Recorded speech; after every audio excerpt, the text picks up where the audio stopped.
work session to order. Tyler, will you please call the roll? Counselor Pietzel? Here. Counselor Smallwood? Yes. Counselor Hamblin? Yes. Counselor Lee? Here. Counselor Exner? Here. Counselor Schultz? Here. Mayor Pulliam? Here. Thank you. Well, I'll start off with our agenda review. So I'm not going to say how long or short the agenda is this evening. We have an agenda. Tonight we'll be going over our utility bill assistance programs and what direction we'd like to give staff during our work session. We will then go into our evening meeting. We have two swearing-ins with our police department, one for lieutenant, the other for sergeant. We'll then get into our consent agenda. Right tonight, only our council minutes are in there. Was there anything about those minutes we want to bring up before we approve those tonight? Okay. New business, we're going to discuss, new business, we're going to look to adopt some portions of the collective bargaining agreement with our C&D Police Association. We'll move on to the city manager, councilor, and committee reports, and then move into a executive session this evening. With that, Jordan, let's do the utility bill assistance program. Yeah, so just to introduce, Mike's going to do the work session and kind of review some of the information in the council report. But really tonight we're just starting the conversation. We don't have any specific program that we're proposing yet. We're kind of looking to get some guidance from the council on what type of program you'd be interested in, if any, in terms of a utility bill discount program. And so we have some different examples that we've researched from other cities. And there's a couple different ways that we can go in terms of the criteria and the eligibility requirements, and then also just what amount makes sense too, what kind of discount, and some of the work that we would need to do and bring back to you if you choose the route of doing an assistant program is what effect that might have on our rates. It might be small, but still might have effect on the revenue to the sewer rates, depending on how wide of a net we cast on the eligibility requirements. But yeah, the purpose of tonight is just have that conversation in a work session, and maybe try to narrow it down so that we can bring back some different options to explore further, and with the hope of having something maybe in place at the start of the year when the new rates go into effect. So, turn it over to Mike. All right. So what we did was we looked at essentially the same cities that we've been using all along when we do the rate comparisons. We added Portland and Gresham just for kind of a reference. I should have included that table to show where we were relative to these other cities. I think we are, with the proposed rates, we'd be behind West Lynn and Oregon City and Milwaukee maybe, and we'd be in front of all the other cities. When you say no, maybe Wilson, no West Lynn, and Oregon City, we would be below their combined bill for 602. Combined. You're not Yes. just talking wastewater or water. They're combined. I think Are you talking I think it's just stormwater? wastewater. Okay. Yeah. So where you have two numbers for Sandy is one old and one new? Well, actually, no, we did the median household income for 2017. That's what it is for all these other cities, was 64,000. But then we just got some very recent demographic data, and that has it at 70,200. So it's gone up quite a bit in 2 years. But we don't have any more current information in 2017 for the other cities. But that's a pretty good comparator relative to the kind of discounts these other cities offer. And then the EPA has affordability criteria for water and wastewater bills. So for all utilities, they usually use 2.5% of median household income. So our typical customer, with the rates that will go into effect next after the first of the year, they would be paying between 1.3 and 1.5% of their median household income for water and sewer for all utility services. So that at least we seem we're below the EPA affordability criteria, but that's really I don't think it's based on anything other than if you're compelled to make some improvements to your system, EPA you can't use affordability as an excuse to delay this work if your, utility bills are below that above that, that's one of the criteria I think EPA can use to work with you, but if you're below that, they don't. And then just the, according to this, other recent demographic data, about 6.2% of households in Sandy are below the poverty line, which is this, Health and Human Services, it's eligibility for rental assistance or public housing vouchers. That's the guideline that most cities use. And in Clackamas County, it's $7,700 per household member, or $44,000 basically for a family in Clackamas County. When you come up with that number, is that, how many households are we talking about inside the city limits? Well, it's hard to say, there's, we have about 3,500 utility customers. Right. Does that include the apartments, which is one utility customer? No, so that's probably, just looking at some information, about 20% of people on, utility bill assistance programs nationwide don't pay a utility bill. It's included in their rent. And so, we don't have, it's difficult for us to identify, who those people are. This is a tough thing in the industry to find out who those people are. And, if they come and say, well, my landlord raised my rent because you guys raised the utility rates, we have no way of knowing, is that really the reason, or is it, so that makes it kind of difficult to determine what any rent change would be a result of. But as far as, we don't have any data on how many, I think we had 67% or 69% of the, were owner occupied in Sandy. How many? 67. Close to 70%, yeah. Which is high, statewide average is lower. So, couple, maybe kind of a two-in-one question. Have we tracked what our uncollectibles are currently? And can we track with the adjustment? Because I just wonder if that's something to take into consideration. If we don't have an uncollectibles issue, or it's not a very substantial issue, it seemed like it's not so much tied to income, and then we could see if it changes or adjusts, and maybe look at that as a factor to include. Yeah, that's a good point. That's what a lot of cities use to determine if they have an affordability problem, or what their delinquency rate is, or how many people terminate service. But it used to be pretty high, but I think we've got it down below 2%. It's like maybe 60. So we, in a practical sense, don't have a collection issue at all because the bill stays with the property. So even if the homeowner moves out, we collect that at some point in time, we will get that revenue. Jamie sends out about 320 late notices every month, and of that, only between 17 and 30 people get shut off. But again, they have to pay in full before their water gets turned back on. So, I mean, it's essentially non-existent with our current model. We may find out that as the rates are increased and the impact on that, if we see that jumps up to 700 people being noticed, and 17 to 30 of them are still the only ones that can pay. And we really got a handle on that. It Bigger used to be, we used to do like 50, 60 shut-offs a month, and it was very time-consuming. And but we increased the penalty for late payments and for shut-off, and so that really introduced some discipline and reduction in the quantity. So we got our delinquencies below 2%, which is kind of it's closer to 1%, I guess.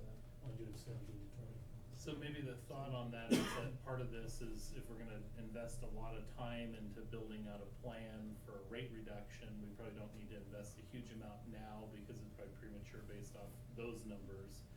And then realistically, if we did build any kind of plan, it's probably more looking at the people that are risking shut off than it is anybody else, or if we start to see that rate grow, or that number grow, if it doubles when we increase the rates, it'd probably be worth looking at, but I don't know that there's enough numbers there to justify a huge amount of time investment in the planning of it.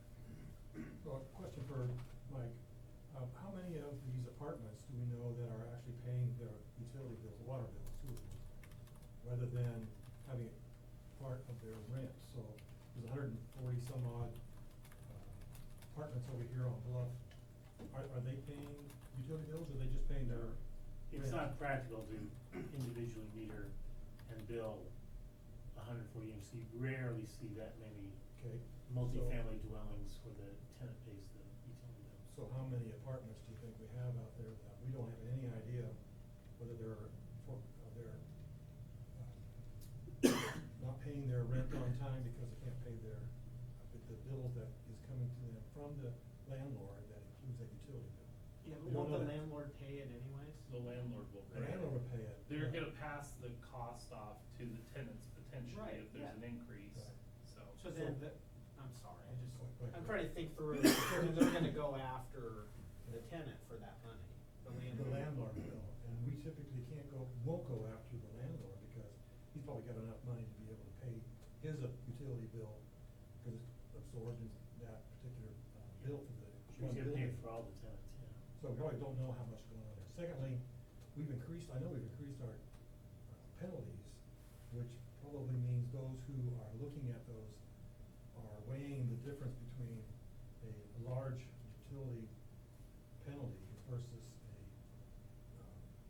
food, maybe another bill, maybe a medical bill. So it's hard to tell, just have we really figured out how to keep our utility bills from being defunct, or have we figured out how to be priority one because we pay more attention to our penalties? You know what I mean? So you got a senior who's only working off of Social Security and you're paying him, making him pay a bunch of money. What's a late fee cost for water bill? I don't know. Late fee's $5. $5? $5 and you have to be 2 months past due before you get that charge. If I you think get they shut just screwed off. up- I think they might have screwed up Wasn't the worth our direction we time were talking going. about it right now. If you actually So get I just shut looked up off. I just looked up 5 rentals on Zillow. All of them are including water, sewer, gas, and 3 of them are including internet and cable TV as well too. I'll go back to So there's a number of costs that are being passed off, and so they may make a choice to not offer free internet or free cable as an amenity and say, we're gonna eat up the cost on water, sewer, gas because it went up, so. Yeah, and But this it's might a not be business something decision that they Yes, have it to is. make, so. So how could we say that we've increased or modified our penalties for not paying water bill to a point where we're reducing down to 1%? Well, we have, it's not, that's just the late fee if you fail to pay your bill by the due date, but the termination fee is like $50. So that really is a significant That impacts penalty. 17 to 17 to 30 people. people. The shut off, right? Mhm. The Shut shut off. off. Yeah, because we got some. So if So you that's let how it many ignore days it overdue. To that point. Yeah. You are a full 2 months past due plus an additional 10 days. And isn't So- there, legislature trying to say they can't do water shut off because it's an essential service? Not yet though.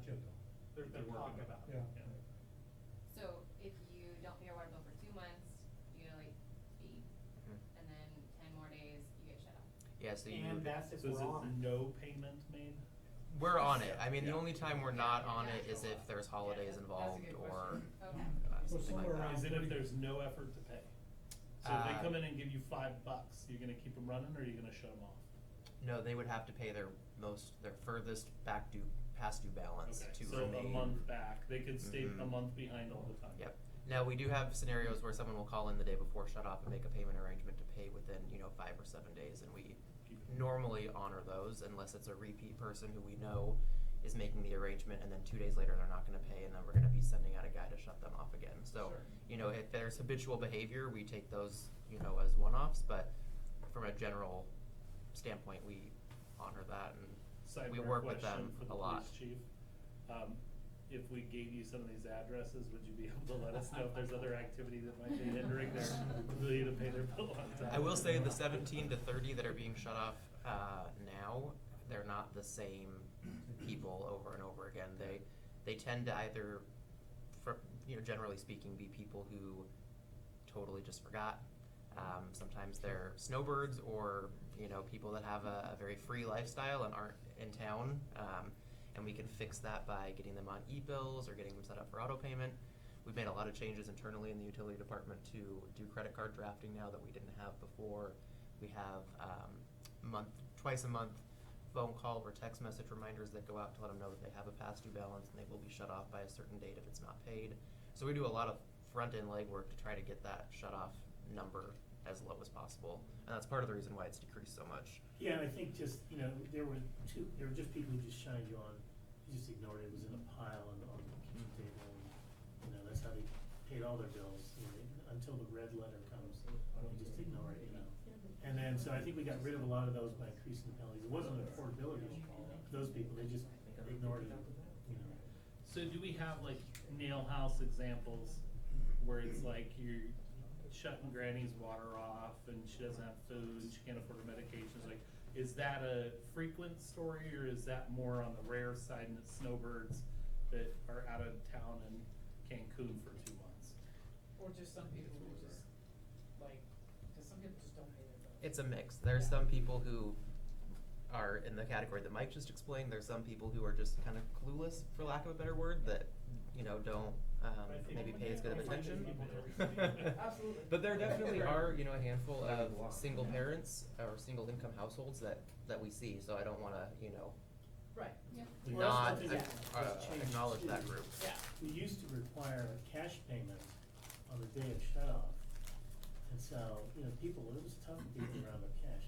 Now now that we allow credit card payments on the day of shut off, you know, so maybe these people are just building up credit card debt, but they're keeping their utilities on. Yeah. I guess I would just assume that C focus on, so I hope everybody else is the same, focus on low income. The other 27,000 excuses that come through to gals out front, I guess those are just, that's the way it is. Yeah. You're late, you're screwed up, you're screwed up. But if you can't pay it because you don't have the money, I think we should be looking at that scenario of people rather than Right, the others. and that said, you know, I think we've done a good job so far talking about how we get paid and the different circumstances of it, but really talking about who, should we have an assistance program and who should be eligible for this assistance program? I don't know if are you still presenting? I mean, do we still have more to go over, or are you ready for us to I mean, start? just some of the options would be like, you know, percentage based on income, that applicants and you qualify and you do it every year. You see most cities require you to apply annually. And, You know, that's one area to kind of talk about too, is who does the applications and who vets, you know, sort of the eligibility. There is some, you know, paperwork that's required of these programs, right? You know, you gotta show your income and statements and things like that, you know, to prove you qualify. There's also, we've talked about, you know, low income, I think seniors was mentioned, and there's programs that some cities have that are focused more on, you know, the senior populations that may be on just social security or fixed incomes. So like Troutdale just did that, I think, Yeah, in that article, right? Mhm. So Troutdale just went through this exact same thing, I think even with wastewater. We were already working on this, but I sent it to Jordan, saying, hey, here's something. What I didn't like about that was just that it was just focused on seniors, right? I think it should, me personally, I'd like to take a broad brush on if you're in need, but anyway, sorry. Mhm. Probably income, right? Yeah. Actually, senior is probably a poor way to define it, because I'm aware of several seniors that are very well off. Right. And so I'm also aware of some single mothers and younger folks who just couldn't pay their income. Yeah. So I think that we need to be focusing on wages. so some agencies have what they call, you know, they see this landline telephones, when that was a thing, landline telephones, it was, you know, a lifeline rate. All you can do is make local calls, and, you know, so some cities do have like a, you know, it's the typical bill, anything over that, does not qualify for the discount. And you just set that, you know, 500 Oh, I see. cubic feet a month, Yeah, or right. 600 cubic feet a month. What do you need to Survive. keep your Flush toilet. home clean and bathe and, yeah, and cook, you know? And pick a number for that, and then that's at one rate, and then anything above that is, you're just paying the regular rate. It also shows a way for conservatism too, if I'm thinking about how to reduce the amount of water going through our wastewater system. I'd like to see it focused on reducing that, and toilets that are water sensitive, and what you're talking Yeah, about. all that that's sort of gotta be stuff. part of it too, we gotta really push, the housing stock in Sandy's pretty new, so a lot of the housing stock has already low flow fixtures and all those water saving things We've in got a place. But we percentage would of make those them. available, you know, we do try and push those things out there, but we Have just, the I same think, do a little conversation too, better job yeah. of doing that. So I just did a quick Google search. It looks like there's a lot of programs out there for water bill assistance or sewer bill assistance. And those particularly available for single parent, single mothers. So I wonder if we try exploring exhausting those options in partnership. It looks like Salvation Army does one as well too. H2O Help is the name of their program. We at least look at like providing those as resources to help people out before we use taxpayer dollars to fund bill assistance when there's resources outside of You the could city. pick a dollar amount, say, this is what Wilsonville does, Wilsonville just provides a lump sum to Wilsonville Community Sharing every year, and says, this is what you have. People come in and say, this is unaffordable, I can't afford my utility bills. I send them there, they vet them, they have the criteria, you know, whether they're eligible or not, and they have to make that money last through the year to make sure that people get served, you So know. on that, the Action Center has energy assistance, so they're used to doing that. Our senior center also does energy assistance, right, so they're used to doing those programs, so, yeah. And that's kind of what I was thinking of going towards, is making sure that people that are on that kind of concerning price range have knowledge that the city of Sandy is willing to push them towards, help them with, guide them, find a way that they're qualified for a certain kind of grant or help assistance. That seems to me an awful lot better way than just saying anything under $35,000 a year is gonna get some sort of break from us. So how does that community determine how much money to put into that fund? Wilsonville has not gotten back to me with how much they. Yeah, it's probably like parking standards. Yeah. But vetting. Yeah. Like if we wanna identify a value to like, say what's 50% of 17 shut-offs a month, what's the cost of the bill? And say like, are we okay with that much money just going away every year? And just say, somebody else is handling that, can we give it to them and let them do all the vetting? We don't have to do the vetting and have to hear the story of yes or no and what we can and can't do, and if it seems like it's covering. But I honestly, like, if it's that small of a number, it is, and we don't even know the impact yet has increased because of the increase in bill. So I think that's something that's unknown. It's like we're assuming that people aren't gonna be able to pay their bills, but if you look at the average income in our area, granted, there are gonna be people that are below the poverty level. Most people in our city are not below the poverty level. We're well above the poverty level in Sandy. So I just don't know that we're trying to solve a problem that doesn't exist yet. Well, but this problem doesn't exist on a mass scale, I would agree with that. But as someone who's been out in the community, I mean, we have, and I don't think anyone would argue with this, we do have our pockets, right, of Mhm. people with problems. And so there is a problem. Now how big that problem is, I agree, right?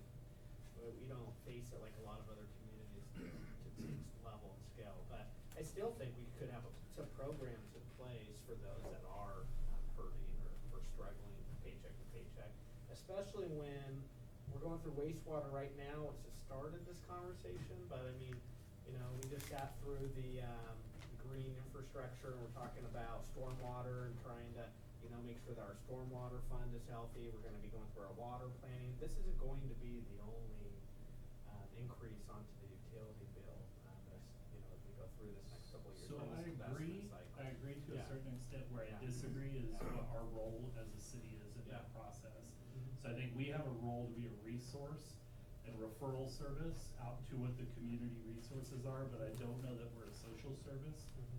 as a city. And I'm concerned about if we try operating as a social service. So that, those issues are in our community, but we should connect our citizens to the resource, not provide the resource. I'm gonna go to Jan and then Carl. Yeah, especially if we have such a low level of non-compliance. We're already a social service. I disagree with you. I think we are already helping these people out. I think the senior center is already going through those folks who can't pay, and we're finding them ways, and we're sitting down and counseling them and finding a way for provide They're direction. finding a way, or they're paying it for them? I don't think they're paying, I think So they're not paying for it. they're not providing, They're finding ways to, Yeah. the social services I'm thinking about it, not money, here's dollars to pay your bill. This is, here's a grant, here's a way for us to find some, maybe some advice about how to budget, to as much as finding some, company that will help them pay those bills, all kinds of things. So I think in that respect, the social services, and I think that's really a very positive statement to our citizens, that we're able to find ways to get them past. 1% of our utility bill that goes turn off, that's a pretty low number. We do a Yeah. pretty good job. But I think like Tyler mentioned, you know, you might have so many people just rolling it up on their credit We card. only have 1% of our problem. A couple things. It depends. So like, let's not spend 100% of our time trying to solve the 1% of the problem. Mike's right though, I think if they're rolling them over into credit cards and building them all up to a point where eventually they can't pay their credit card, and then they move out of the city because they can't afford to be in the city, that's a problem. When you go through tax reform, right, you're debating about what level of income should share responsibility of paying so much money into the federal system or the state system or the local system. So while this may be money going out to help people with assistance, that was just one suggested way of handling this. It could also be a break.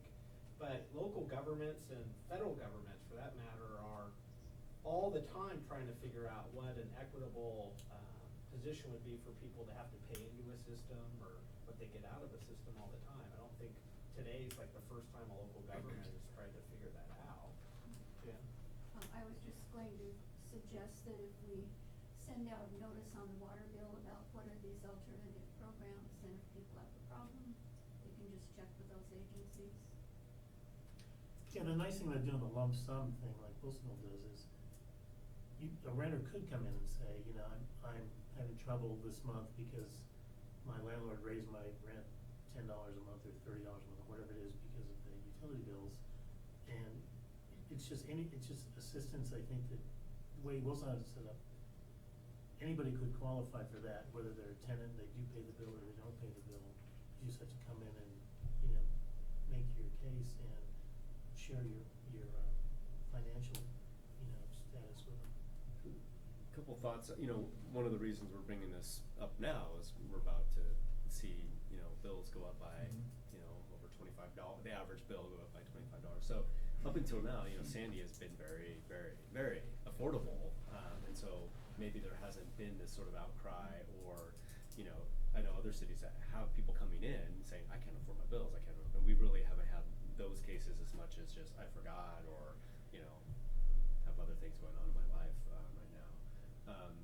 You know, about the demographics of Sandy, very young, a lot of young families, and maybe a consequence of that is the demographics is there's not a lot of net worth or income producing assets, which means, you know, people, you know, are above the poverty line. The median income of 70 is you know, not bad, not as great as the county as a whole, because you have places like Happy Valley and Damascus and like Oswego within Clackamas County, but you know, the point being, there's a lot of people that are in that category living paycheck to paycheck, and you know, what we're trying to do is just kind of get ahead of perhaps hearing more of those cases that, you know, people will want more utility bill assistance when they start paying, you know, $25 more a month on their utility bills, and you know, we know that we're going to have future rate increases too for wastewater and water systems. So, you know, eligibility wise, you know, sounds like low income is, you know, the popular program. It's one way that is tried and true and vetted by other cities, and there's, you know, lots of examples of forms and things like that. And maybe, you know, if the council was interested in the Action Center route or another agency or another organization doing it, we can maybe try to do backwards math to try to figure out, you know, if there's 6.2% that may be eligible to qualify for this program, what does that mean, you know, in terms of that impact if we were to do a certain percent, you know, discount, or, you know, even start from bills are going to go up $25 or whatever, maybe that's the, you know, monthly discount is $25, whatever that percent is, and you just have that sort of starting number as the annual like amount that we could, you know, apply towards this program. I'm just kind of throwing out ideas. So, you know, it's easy far as like, because we all make paychecks, right? But we have people in this community who are on social security, we have people in this community who are on disability, we have people in this community who are on welfare. So they are on fixed incomes, so even $25 a month is significant.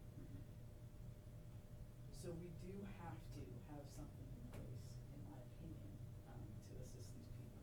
It's imperative. You're welcome to come to work with me any day. You will see how a lot of these people live.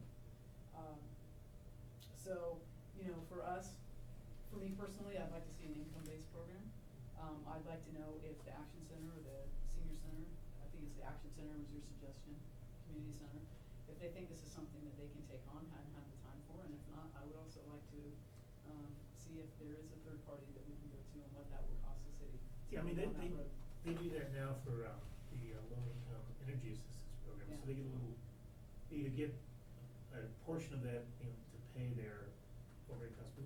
I'm meeting with Kirsten at the Action Center tomorrow, and, you know, to discuss how the energy assistance program works, and to see if they would be interested. Yeah. But I agree with you on that, because, you know, we sent out the mailer with the October utility bill newsletter.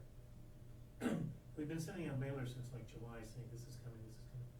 This one said, this has happened, it Yeah. will take effect in January. And we kinda gave them a range, we didn't just use the typical bill, we gave them a range from like 400 to 1,000 cubic feet a month.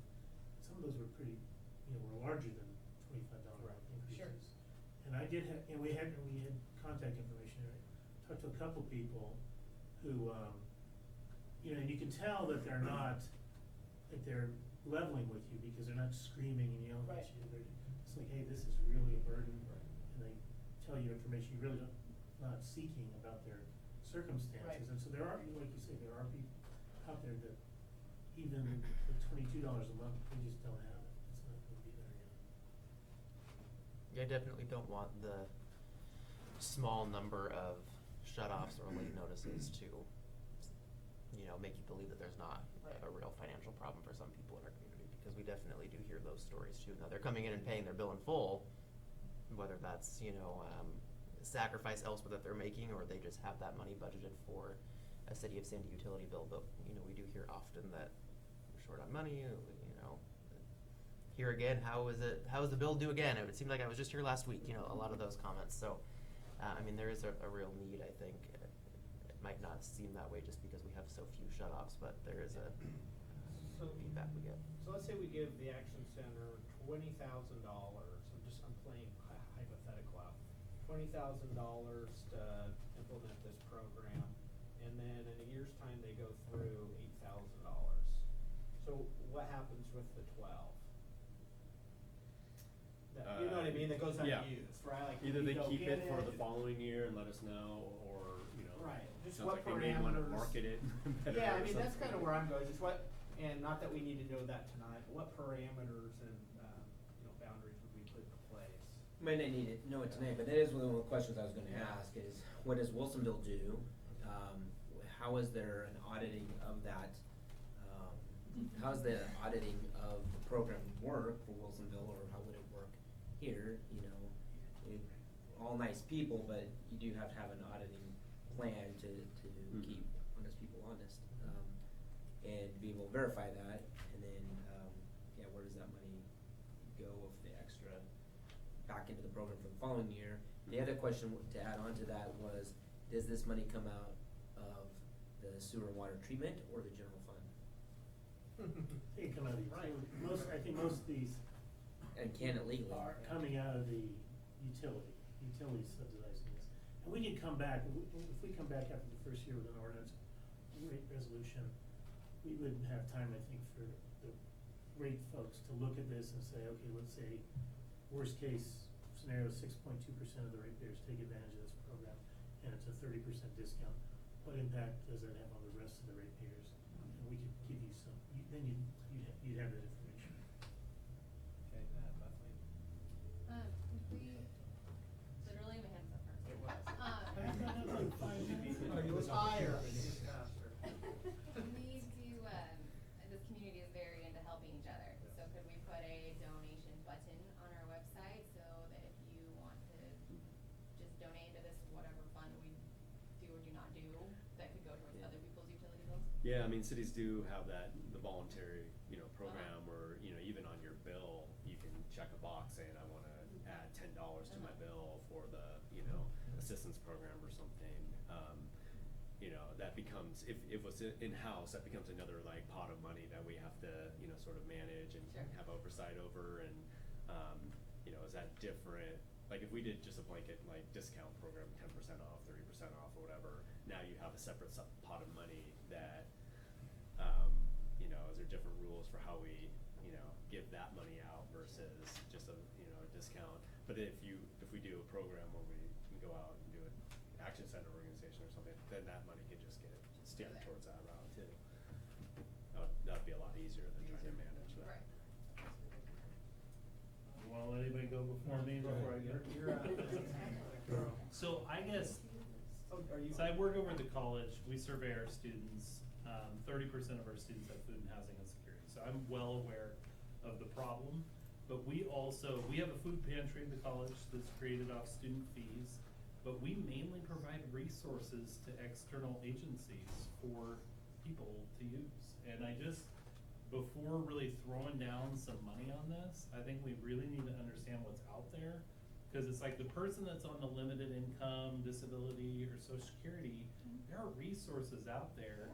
And if we're gonna just jump in and say, hey, we got this, before trying to exhaust those resources, it just doesn't seem like a good plan. I don't disagree with you. I think it's important that we know what the resources are. I just wanna make sure that we have something that's on the back burner that we're gonna. Yeah, I don't Yeah. disagree No, with I that. realize that. If there's nothing out Yeah, there. sure. And I think some of the time it's just connecting people to resources they just had no clue Sure. about. And I think we'd probably see even more people utilize the resources if they even knew about it, so. Okay, two things. One is that when a person's short on cash, they can't go looking for a grant or a help resource. It's due, probably past due, and it's about ready to be shut off. And so I think some sort of pot of money that we have set aside that can help, maybe they be a loan, I don't know, but something that can happen like now.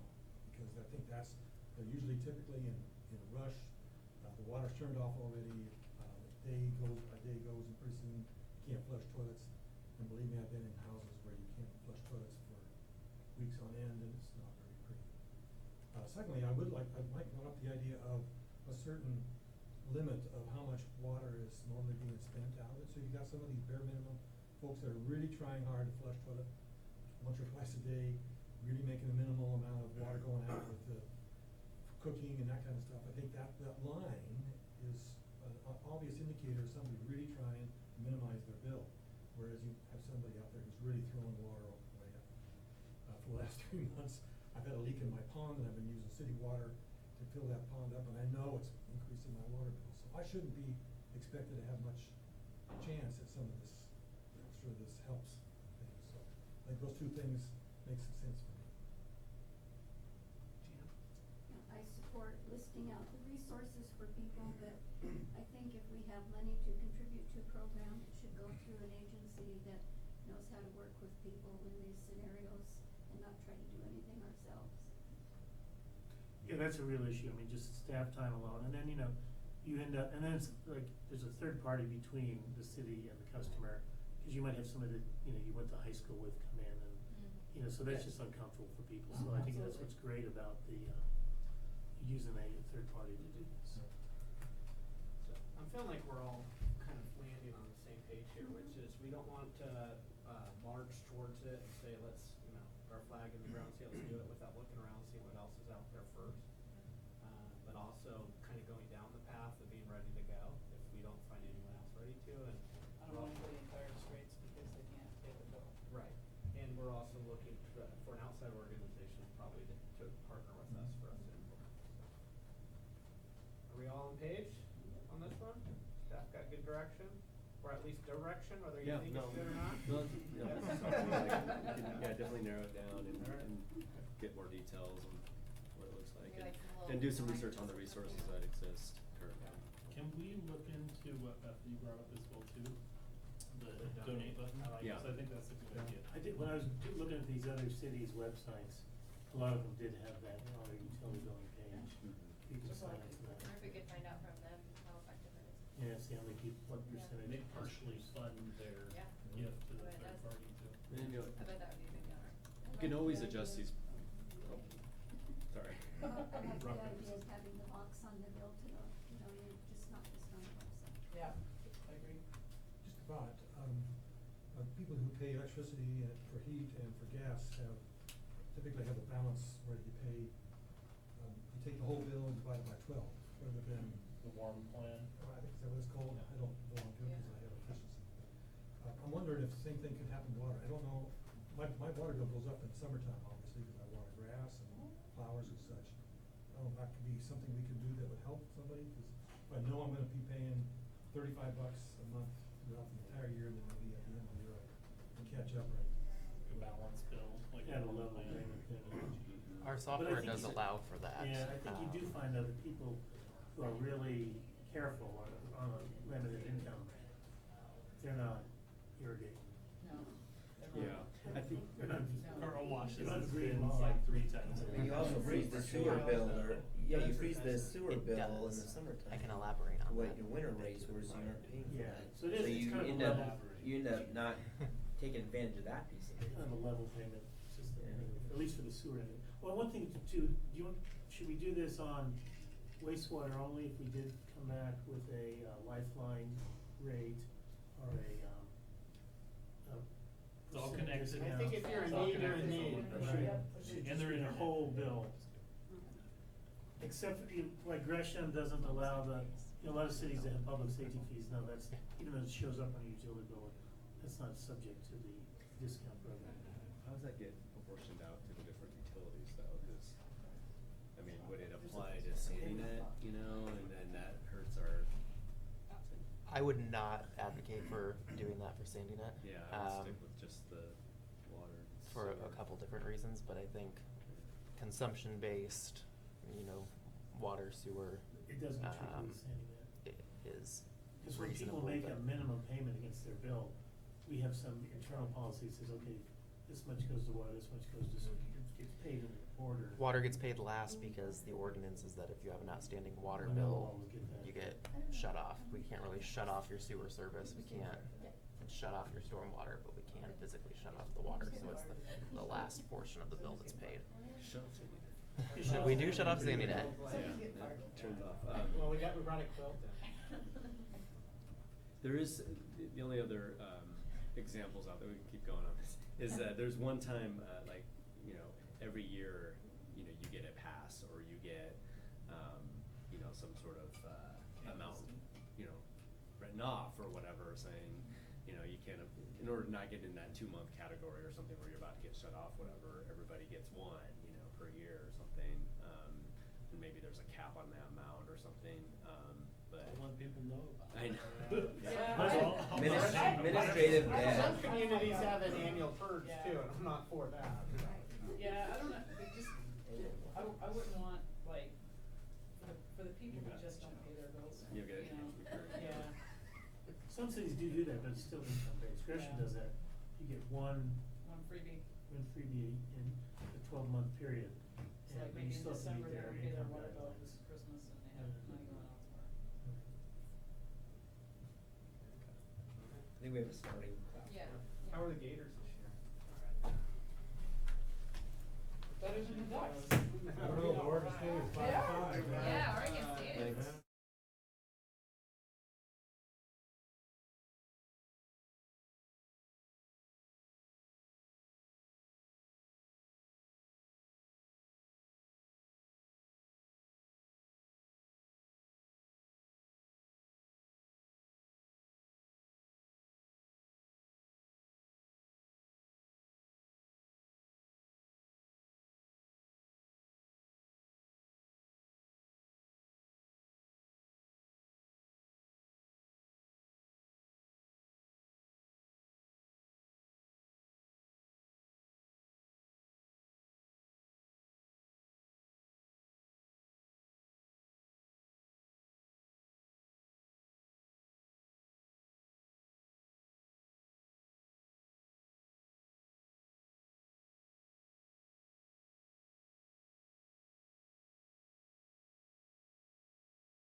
This meeting to order, please join me in the pledge.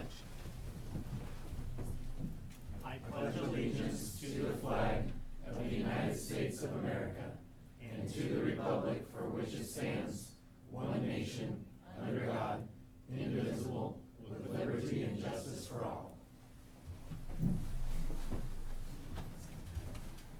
Well, good evening and welcome. We always start off our meetings with a agenda review, which I actually received as a tip from our past city manager who's joining us here tonight. Welcome, Kim. Tonight we will be looking at any changes to our agenda. We will then be going into public comment. That will be a portion of our meeting tonight for anyone who would like to address the council and any items facing the council. You will have 5 minutes. Please remember to state your name and address for the record. We'll then go into a presentation, which is a swearing in for Sergeant Hodges and Lieutenant Lundry, as well as an award that will be given this evening. We'll then move to our consent agenda, followed by new business, which will be us looking to adopt our Sandy Police Association collective bargaining agreement. Report from the city manager, committee and council reports. We'll then adjourn and go into our executive session. With that, Tyler, will you please call the roll? Counselor Tietzel? Here. Counselor Smallwood? Here. Counselor Hamlin? Present? Counselor Lee? Here. Counselor Exner? Here. Counselor Schultz? Here. And Mayor Polio. Here. Thank you. Is there any changes to the agenda tonight? Seeing none, we move on to public comment. Would anyone like to address the council? Okay. Seeing none, we'll move on to our presentations. We'll, I guess, Chief, do you want to start us off? I do. We'll start off with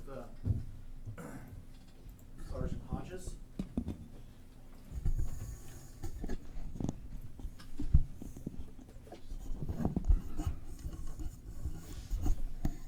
All right, please, raise your right hand.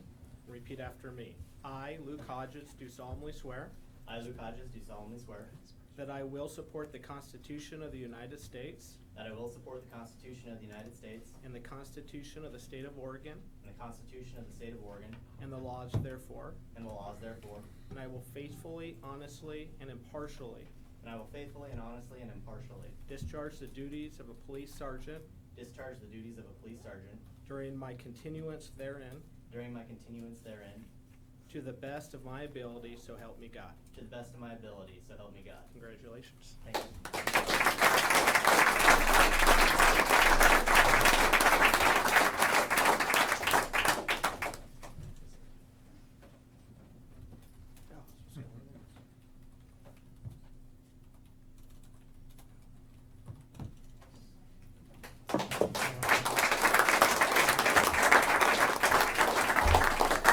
I know it's not generally a speech thing, but I just wanted to say I'm really honored, and I'm going to do my best to serve the city as best I can. Thank you.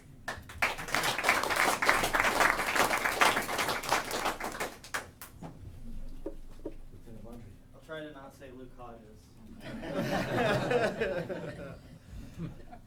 I, Sean Lundry, I, Sean Lundry, do solemnly swear do solemnly swear that I will support the Constitution of the United States that I will support the Constitution of the United States and the Constitution of the State of Oregon and the Constitution of the State of Oregon and the laws therefore. and the laws therefore. I will faithfully, honestly, and impartially I will faithfully, honestly, and impartially discharge the duties of a police lieutenant discharge the duties of a police lieutenant during my continuance therein during my continuance therein to the best of my ability, so help me God. to the best of my ability, so help me God. Congratulations. Thank you.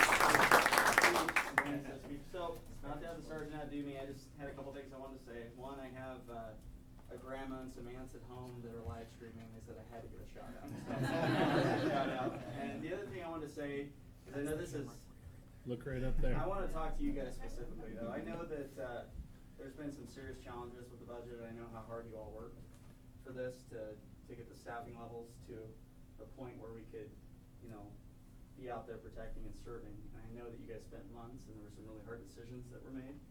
And it's not lost on me, the role that you guys have in this promotion. So, you know, thank you very much for that. I also want to say thank you to Tyler specifically. I know how hard he worked on this. So, all right, thank you guys. Thank you.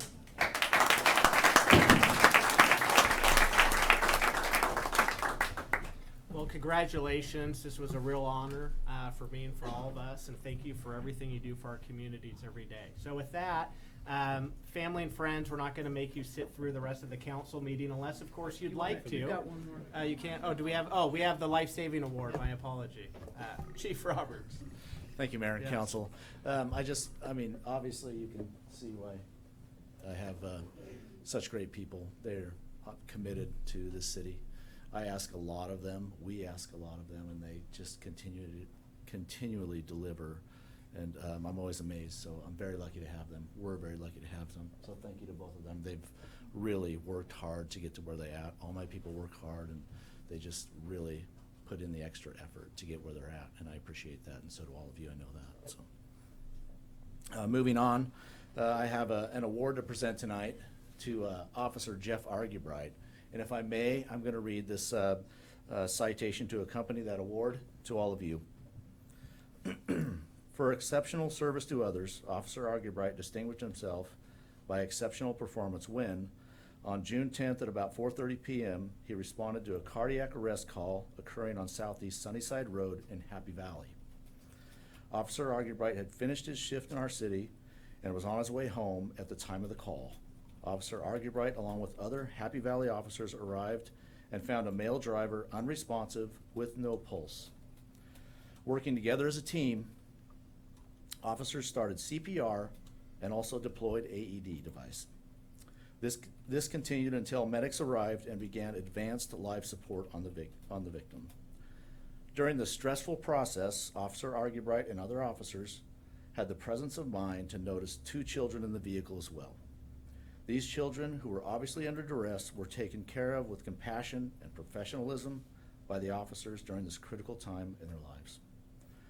The result of their teamwork and efforts gave this cardiac victim back his life. The compassion showed while helping the family through this traumatic incident indicate the level of professionalism in service to our community. It's with great pride, myself and the City of Sandy awards Officer Jeff Argubright with this life-saving medal.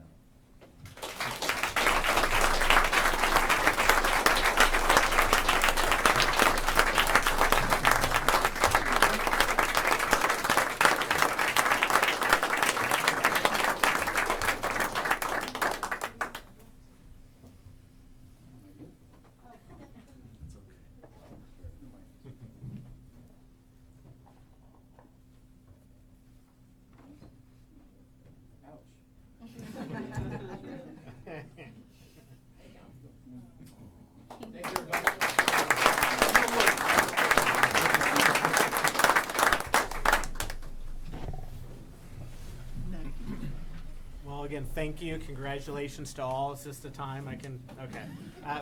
Feel free. Y'all are welcome to leave or stay. It's up to you. But if you'd like. Here.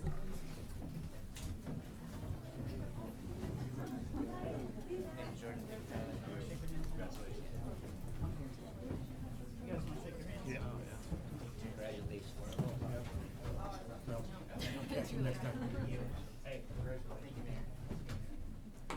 We're gonna have left is Mike and Angie. Congratulations. Oh, and Brittany.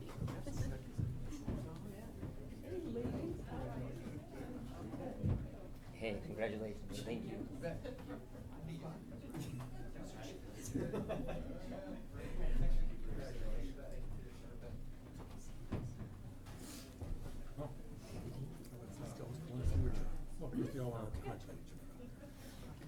They said they have cookies. I think they have cookies. Apparently, they have cookies out there. They do. So we're I'm sure. all right. Thank you so much. Wow. This is pretty cool. It's actually our badge. Oh, wow. How cool is that? Congratulations.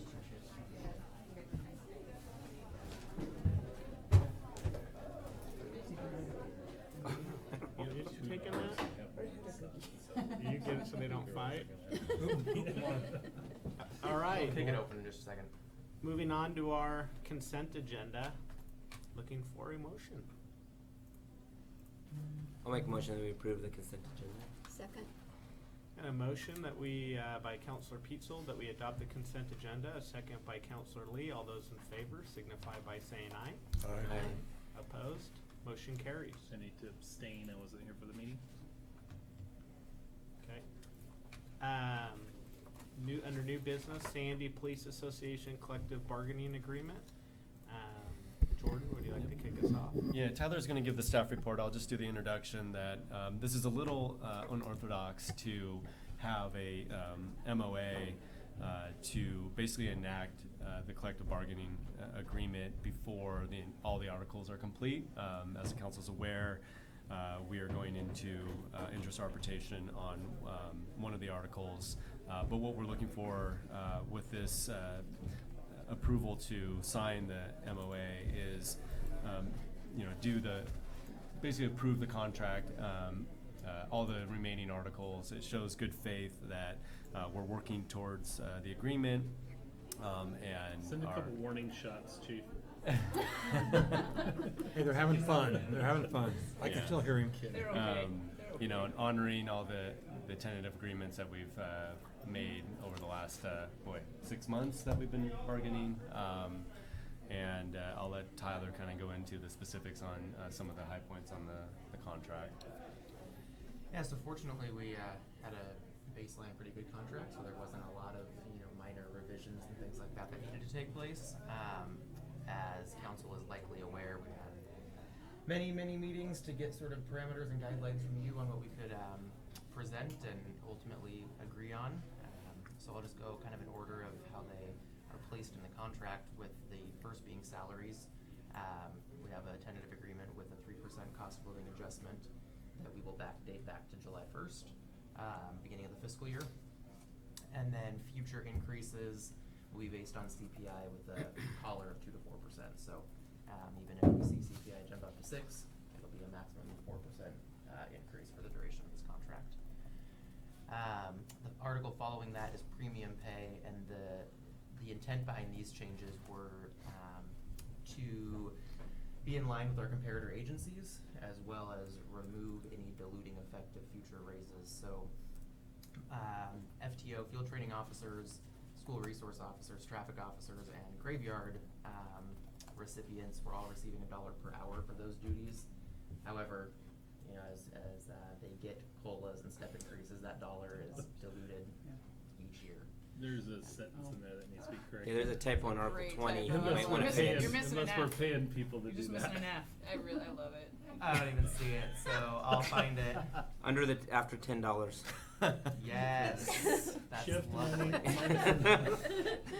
I did that in Jordan is negotiations bright also. red. There may be some contracts that's in there. I need to That's change what happens when I careers. don't copy and paste the free type. Well, our sewer system needs some help. We will edit that before the minutes go live. Well, I appreciated the humor, so. Oh, good. I've done my job that this evening. So you did it on purpose. Expected more of Mike's presentation. So that's really just removing any effect that future raises have in diluting their premium pay. And then for detectives, the standard is really 5% premium pay, so we're just kind of bumping up to that to be in line with our comparators. The only other sort of notable change that has any sort of pay impact is under holidays. And past practice had always been, if you worked any part of the holiday, so if your shift started at 8 p.m. And it crossed over into a holiday, that full shift was paid at a holiday rate. Or if you started at 8 p.m. on the holiday and went into the day that's not a holiday, you were paid, again, your whole shift was a holiday pay. This corrects that, and so they'll only be compensated for holiday pay on the actual holiday itself. It's it's a minor change, but I think it gets back to just sort of a fair and equitable practice of who receives holiday pay when they receive it, so we weren't met with a lot of discussion about that either. It's pretty amicable to that. Appendix A has the new salary schedule again just for the first fiscal year because we don't know what those future increases will be since they're based on CPI. And then a handful of other noteworthy changes were just sort of administrative cleanup or language to help better manage the workload and processes over in the police department, which included overtime, vacation, and other sorts of leave that's legally allowed by the state of Oregon. And then a new addition that we've never had in place previously was a formal drug and alcohol policy. Our attorney felt really strongly about getting that included, and the association likewise felt that that was a valuable piece of information to add to the contract. That's not something that just our agency was lacking. That was in a handful of other agencies that our attorney worked with not included in their contracts, and so she's just been doing some cleanup on getting that added and making sure that we have some consistency among many of the local agencies in our area. And Jordan already alluded to this, but really the intent here is to get retro pay done and paid for in the actual year that it's been earned. We know that going to interest arbitration for the insurance article is going to be still a couple months out. We wanted to show some good faith that we had reached agreement with the association on many of these articles, all of these articles except insurance, get them the money that we felt they were due, and administratively just be done and get a lot of those pay changes implemented. So this seems like a reasonable way to do that. We're not going to arbitration over any of these things. We've already reached agreement, so this seemed like a nice time just to get it in before the holiday season as well, so that those officers who have been working without getting the pay increases that we already agreed upon can have that for the holidays. Any questions for staff? Comments? Motion? Make a motion to authorize the signing of the MOU or MOA? MOA. MOA for implementation of TAs for the police. What do you want to call it? Help me out here, Tyler. Implementation of the collective bargaining agreement. Implementation of the CBA for the police. I'll second. It's been a motion by Councilor Hamlin, a second by Councilor Smallwood that we adopt the Sandy Police Association Collective Bargaining Agreement. All those in favor signify by saying aye. Aye. Opposed? Motion carries. Thank you, everybody. Congratulations for being 3/4 of the way there, Tyler. Yes. Angie. Yeah. Jordan. Yeah, thank you to Tyler and Angie Yes, for all their hard absolutely. work and long meetings, those bargaining sessions, and with the aid of Kathy Peck, but and also the chief and Chief, yeah. Lieutenant Lundry now and their assistants too. So a lot of work, and appreciate the council structure too. Thank you very much. Moving on. Report for the Can I city. ask a quick Go question, ahead. just as so for the length of this, June 30th, 2022, how's that compare to length of previous contracts that we've signed? Is that the same 3-year. number of So years? it's a 3-year contract. We switched to a 3-year contract in 2013. So Okay. this will be the third 3-year contract Okay. that we've been entered into. Jordan. A couple updates. We had a debrief today with EPA about the WIFIA loan. Some good news there. We were pretty close, and as expected, where we will need to show some improvement, which we will, is just on the project readiness. Already since several months ago when we submitted the letter of interest, we were further along in terms of having the rates adopted and a financial plan, and also having the facilities plan adopted, but also starting to do some preliminary engineering and things like that that will help our application. So that was helpful, and I think overall pretty positive about future applications for the WIFIA loan. We did budget for pipes though, so that should have Yes, helped us. I certainly. Unlike other city that. that would did be get to the Wi-Fi loan. I'm Yeah. just saying. Okay. So, anyways. Yeah. I gave this update, I think, in my weekly newsletter, but the survey is showing really positive signs so far. 600 responses as of Friday, and I imagine more have come in since then. So You mailed out 2,000? 2,000 within the city and another couple thousand outside. That's So great. really positive. In fact, you know, we have a lot of people saying, when do I get to do the survey? So Yeah, there sure. will be an open online survey next week that will open up. We want to give a chance to have you know, the random sample surveys completed. We don't want confusion between what survey do I do, and so we want those tallied first, or at least have the opportunity to have the second surveys go out. Jordan, what's our survey firm saying about this response? Are they saying that this is a pretty? They're saying really positive, yeah. So, Yeah, I mean, just to give commentary, I don't know, you guys. I mean, if there's engagement in the community right now. If anything, depending on how the survey comes back, we may want to put this thing into overdrive just to tap into some of that. Yeah. I don't know. I agree with Jordan. I've got several phone calls from people that said, I heard my neighbor had Yeah. a survey, how come I don't have it? And I had to tell them, hang tough. I went from the last meeting and searched through my recycling bin just in case. Oh, I couldn't got one. find it. You did? Some did, some did not. I didn't know you did. I got one. I did not get one. filled I mine have a out. feeling we I filled threw it mine away out. with the utility bill. I'll send you a survey card. They definitely look different. So. I'll do the online. Good. We'll get it. Just a quick update on staffing recruitments. We're in the middle of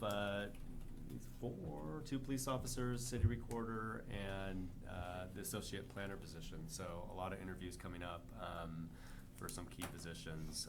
Thank you to Councilor Exner for sitting in on the police interviews a couple weeks ago. That was helpful.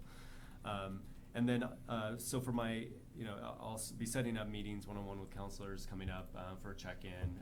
It's helpful for me, but also as we go into goal setting, one topic that will be important is start picking your brain on individual council goals so that we can compile and take into goal setting.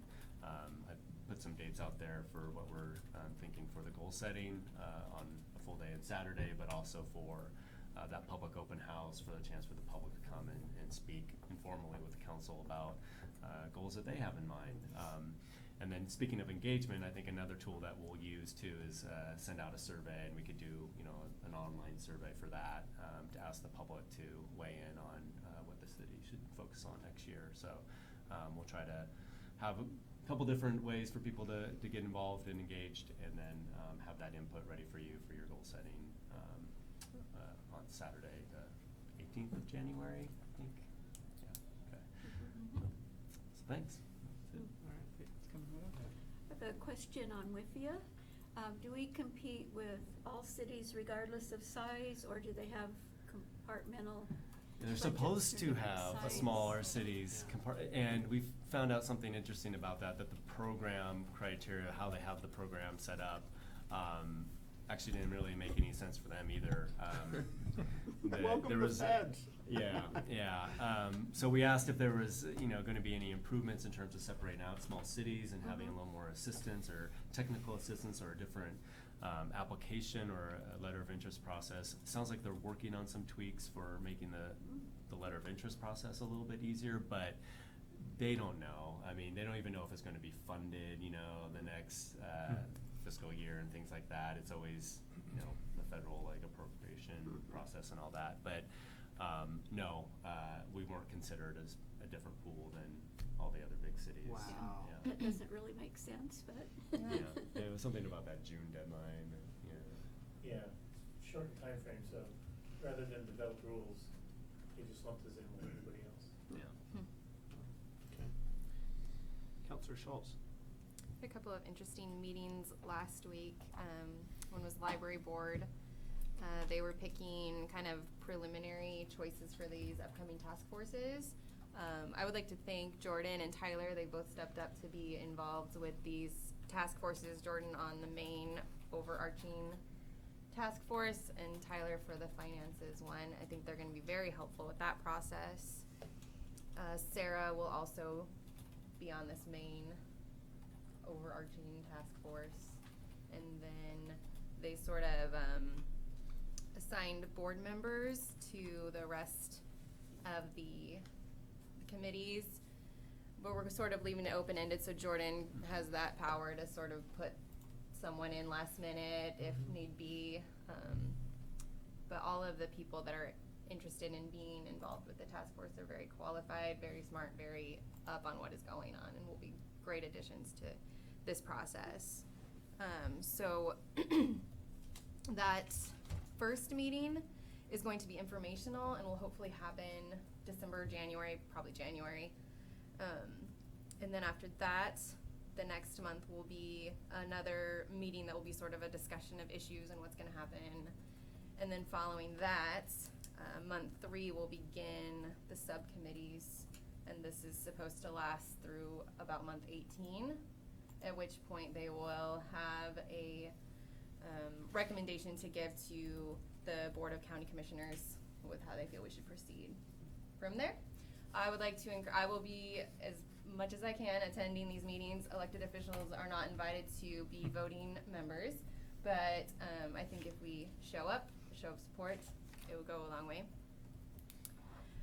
So that's the library. The next one was, I went to a meeting with, put on by the Clackamas County workforce people about the childcare crisis facing the county, but specifically our city in Sandy, and it was very fascinating. We have 6 slots for children, infants and toddlers. We have 6 spaces for them to go for quality childcare. And for preschool, we have about 162. For reference, we have over 1,400 children under the age of 5 living in our city. Wow. So this is pretty bad. Yeah. So this first meeting was sort of a coming together of a bunch of different minds to see if we can figure out a way to go forward, what to do about it. Other cities are noticing this as well and starting to do stuff. They presented about Bandon is doing a community child care center. It sounded super interesting. Something that came up from one of our current child care centers is that she would love to take in infants and toddlers, but she does not have the space. So let's look at some of our buildings that we have space in. Could we make that more feasible to use as a child care center? Not just feasible, but make it pencil out too. Exactly, and that came up as well. So do we need to look at our code? Do we need to look at our all this stuff that goes into this? Because it's a big deal. This is, and when I speak with other parents about it, it's like they have to choose, like, do I work and spend Absolutely. all my money on daycare? Yep. Do I send my kid to an unqualified daycare center because I can't afford a good one?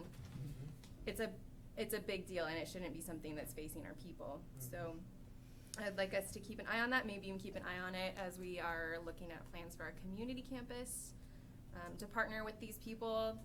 The child care providers that were at this meeting were very open to expanding and taking in more kids, but she doesn't have the space for it. So, were there any recommendations that came out of that? Like, hey, we need more space, we need different buildings, the codes are too... Yeah, so space and codes. And Kelly I've been speaking with him already, and he's compiling a list of ideas for what we can do to make this more, possible. And part of it needs to be at a bigger level, though, because the amount of money that we pay our child care providers is not enough. But parents can't afford to pay more, so we got to bridge that gap and figure out that, and that's going to have to come from a higher level than us, probably, as a city. But it's the beginning of a conversation that needs to be addressed, and hopefully we can have a part in that. I would like to see us, sort of step forward and be like, yeah, this is a problem, we would like to solve it, and see what we can do. So. Was your number just inside the city limits, or was it our zip code, or? I think she said surrounding city area? limits. Yep. Yep. Thank you. Good report. Counselor Exner. Yes, very intriguing. Jordan, what's the status of our art commission position? How are we doing? I think we had 2 applicants. We had 2. Closed a week ago. Yes, we had 2 applicants, and the Arts Commission asked that we extend it a couple more weeks to see if we could get a larger pool. so I've left it open until the 30th of this month. Okay. And then once we have, after the 30th, we'll see how many we have. If it's still those two, so be it. If it's more than that, that's great too. And then we'll get interviews scheduled, if we can, the second meeting of December, to go before the council. Okay, great, all right, thanks. I did attend the review of the officers that are applying for the 2 positions that we have for the city of Sandy. I have to say, of the 7, there were some really spectacular candidates in there. I was very impressed, very pleased.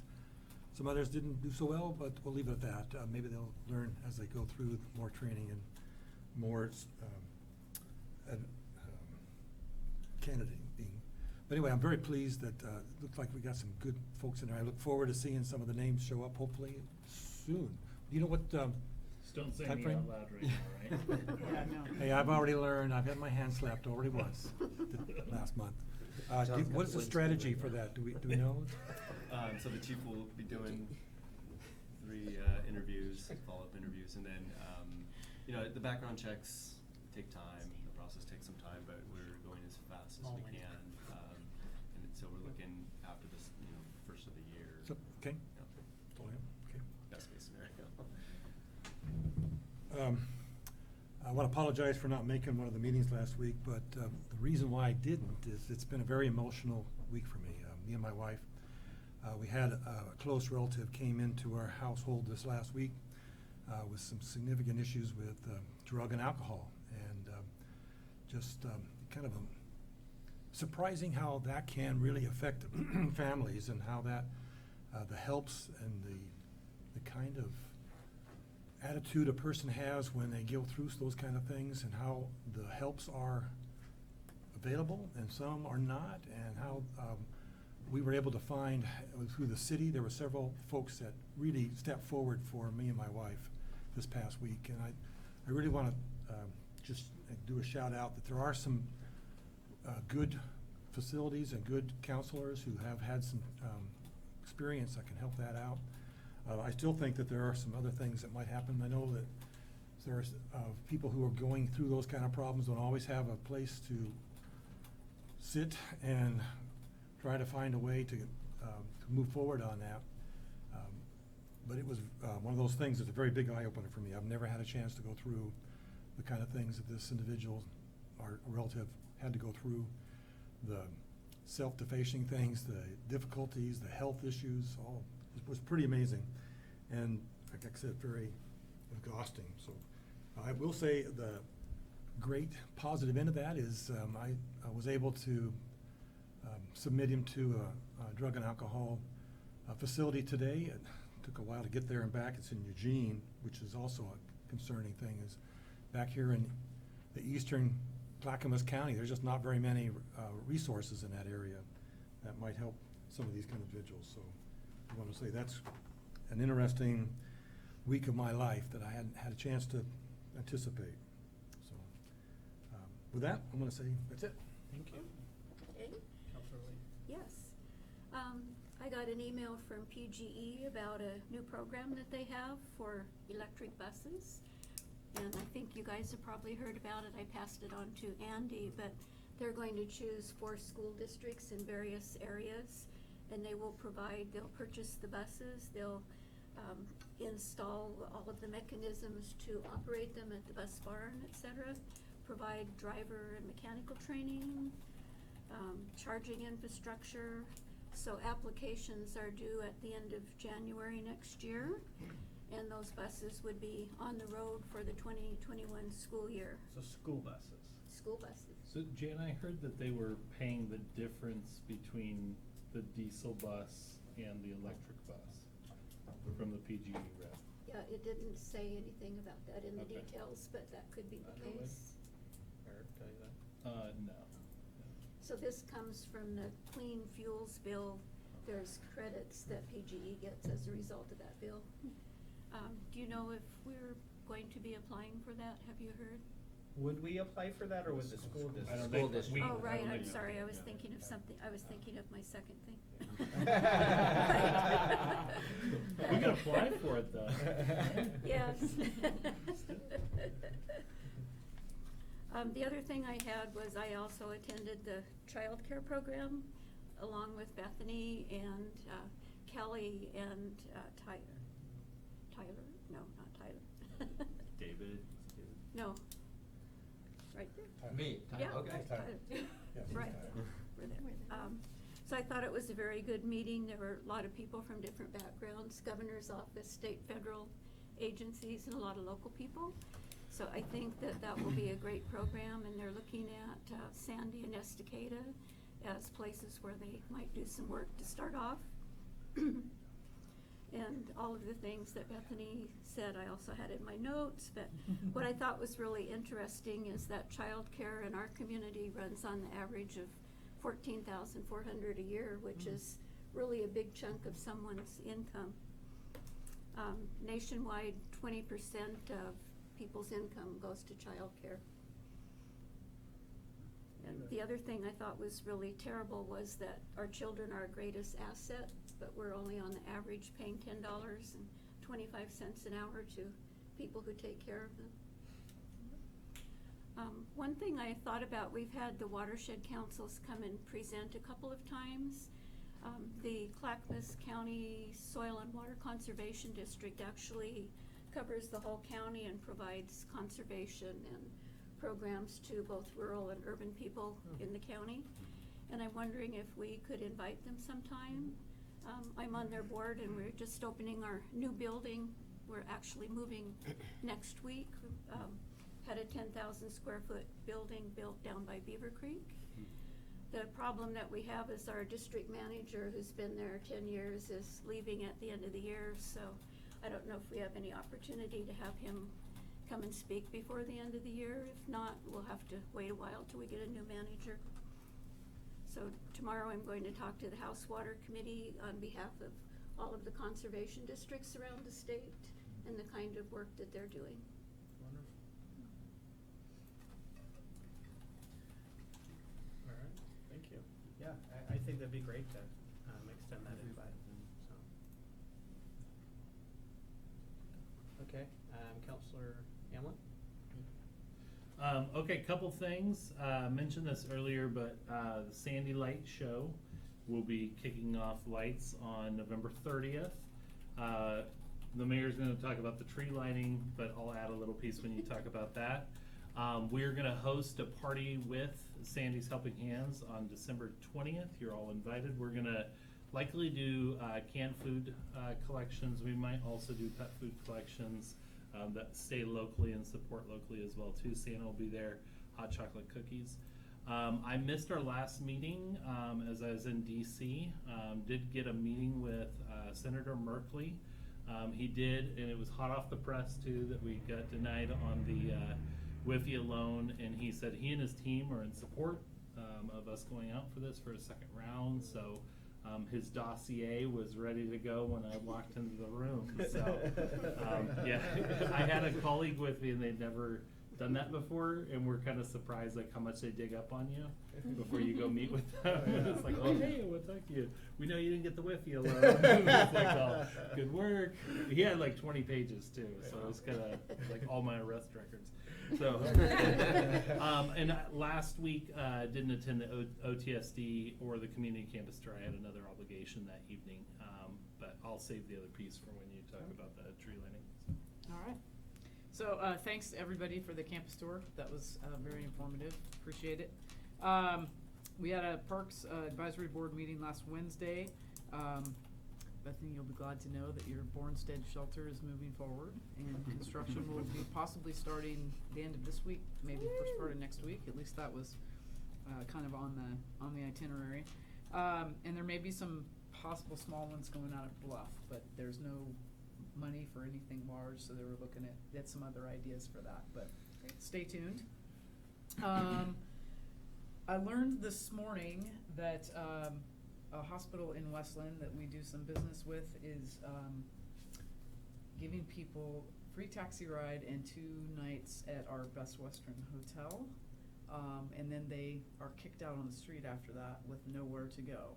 So I will be doing some investigation onto how we ended up on the radar as a location for these people to come to, because they're ending up out on our street. For homeless people? Yes. And so I have some concerns there, so I'll do some Yes. What investigating city on is my it? end. This particular individual came from Meridian Park. Okay. So I'll be doing some investigating on why they're sending them out here, because there's no services for them beyond that. So they're just finding themselves on the street with nowhere to go, and that's So- concerning. When you investigate, you let me know when you need to start yelling at some people. I'd Awesome. like to be part of that. That's my favorite. All right. So, so there was that, and on the Best Western, it's looking great. So it looks fantastic, I think. One other thing about the Parks meeting last week, Becky Hawley came and attended, and they're looking to do some collaboration between the arts and the parks moving forward, especially with the community campus. I think that's a fantastic idea. I look forward to working with them and doing that. So you and I can talk about that a little more later. So I think that's fantastic. And Love to. that's all I got. How is the master plan coming along? Perfect. Yep. Should be getting some feedback here shortly, I think. Oh, great. Yeah.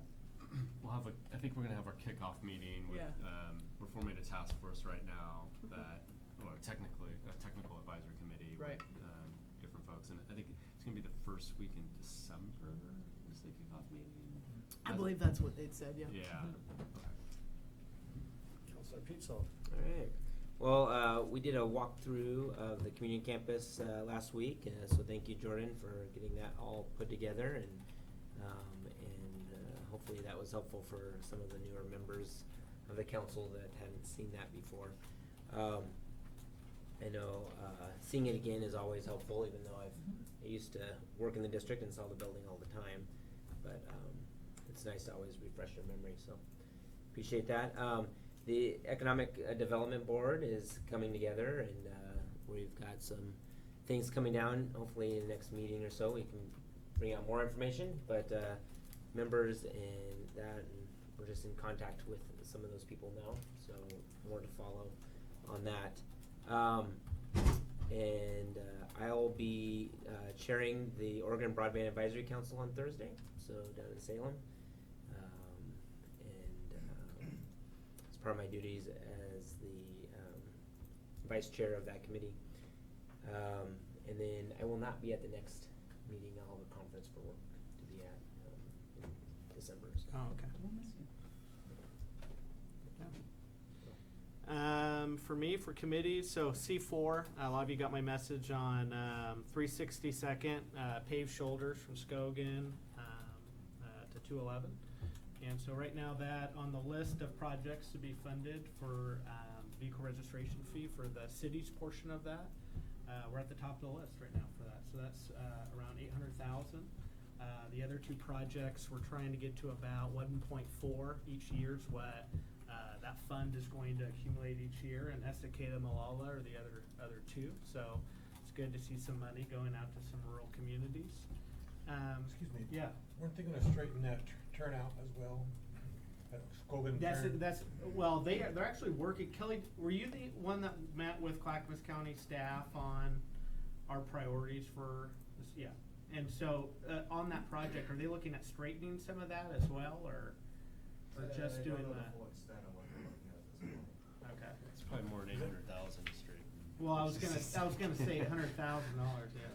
Yeah, that's not very much. Won't quite do Yeah. that. The reason why I brought that up, Yeah. besides the fact that I think that corner is really tough, is that piece of property just at the very bottom of that, Yeah. which would be crucial if they were gonna straighten that corner out, is up for sale, and that house has some real tough sewer issues because of the moisture in there, and I think that's a pretty reasonable price if the county, but $100,000 won't cut it. Oh.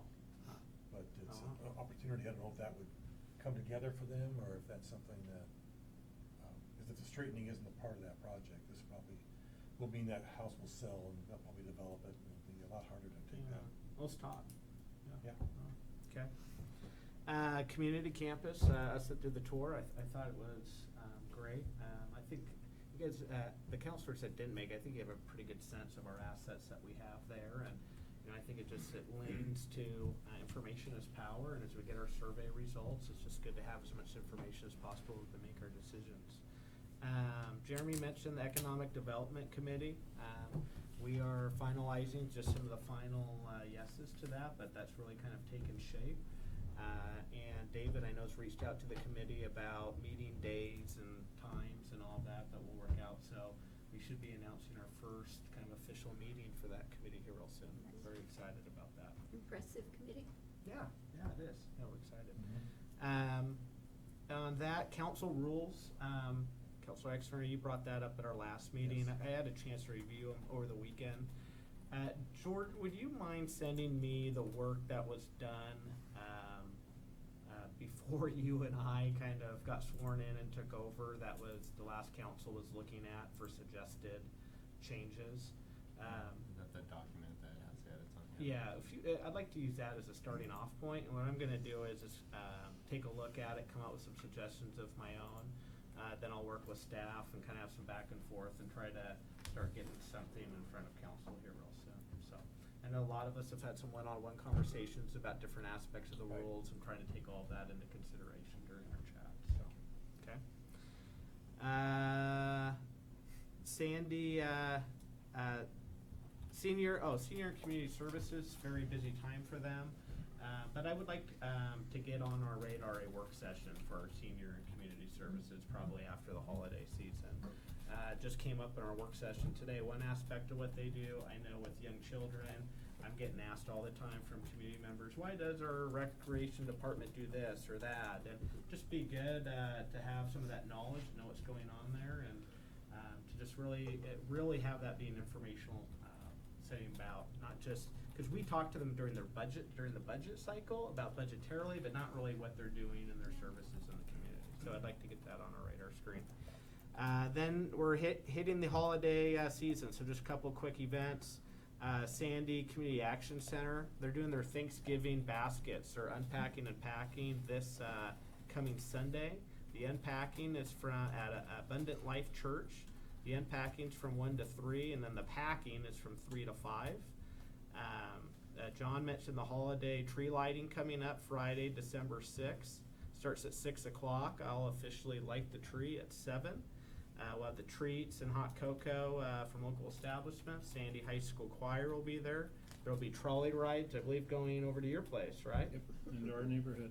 All right. And the museum, as always, will be hosting festive music and craft tables for kids. Do you have something to add to that? No, you Okay. get it. Sandy Senior Center hosting the Breakfast with Santa the next morning, Saturday, December 7th from 7 a.m. till noon. Breakfast includes pancakes, eggs, sausage, milk, and juice, photos with Santa, Christmas card making, and this all goes towards our Meals on Wheels program. Sandy Light Show, we all know about that. And then finally, I'll just say keep an eye out on more details. Remember the annual Sandy Holiday Food and Toy Drive is about to start with the Sandy Kiwanis, which is fun each year. So happy holidays, everybody. It's upon us. And with that, I'll adjourn until our executive session. Thank you.